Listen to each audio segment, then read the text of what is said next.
Yo les potes, c'est Spanox, j'espère que vous allez bien. On se retrouve aujourd'hui pour une nouvelle vidéo, concernant Ronaldinho et son passage au PSG qui n'aura pas forcément été couronné de succès. Je vais essayer de vous montrer pourquoi. Allez, c'est parti.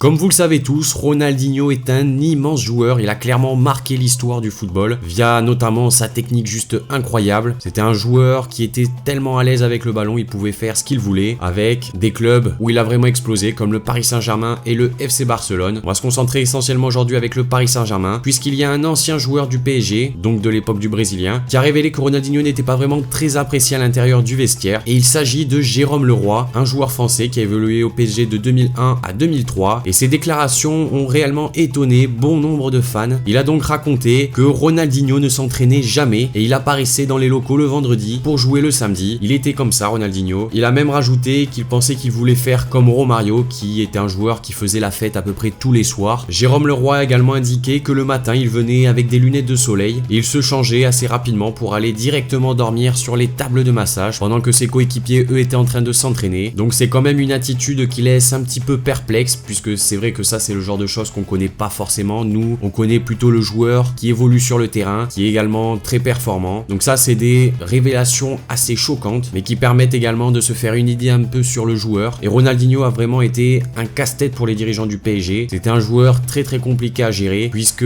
certes d'un côté il ne s'entraînait pas, il n'était pas vraiment présent dans la vie de groupe, il ne participait à aucune causerie d'avant-match ou quoi. Cependant sur le terrain il était vraiment juste exceptionnel, un grand talent inné. Et il faisait la différence sur n'importe quelle action. Et pour toutes ces choses-là, malgré son immense talent, le PSG a accepté l'offre du Barça en 2003, car clairement il pensait qu'avec simplement du talent, le joueur brésilien ne réussirait pas à s'imposer comme un des meilleurs footballeurs. Et bon, on connaît la suite et clairement ils se sont trompés, car au Barça, Rony s'est affirmé comme un des meilleurs joueurs du monde, avec des actions et des buts venus d'ailleurs. Au PSG, il s'est montré un petit peu aux yeux de tous, et au Barça, il s'est clairement révélé. Il est devenu vraiment un des meilleurs joueurs à son poste, et d'ailleurs il remportera le Ballon d'Or en 2005. Après, si on parle un petit peu de sa carrière post-Barça, ce sera pas vraiment très incroyable, assez moyen d'ailleurs, et il retombera petit à petit un petit peu dans ses délires un peu bizarres. En tout cas, j'avais vraiment envie de partager avec vous la personnalité de ce joueur qui est Ronaldinho. Forcément, c'est des choses auxquelles on s'attend pas forcément, mais bon, moi clairement, je pense que si Ronaldinho fait le taf sur le terrain, il n'y a pas de raison de le faire chier hors du terrain et de l'obliger à s'entraîner. Après, clairement, les résultats, c'est sur le terrain, donc il a intérêt d'être performant, avec un bon rendement, et tout ira bien.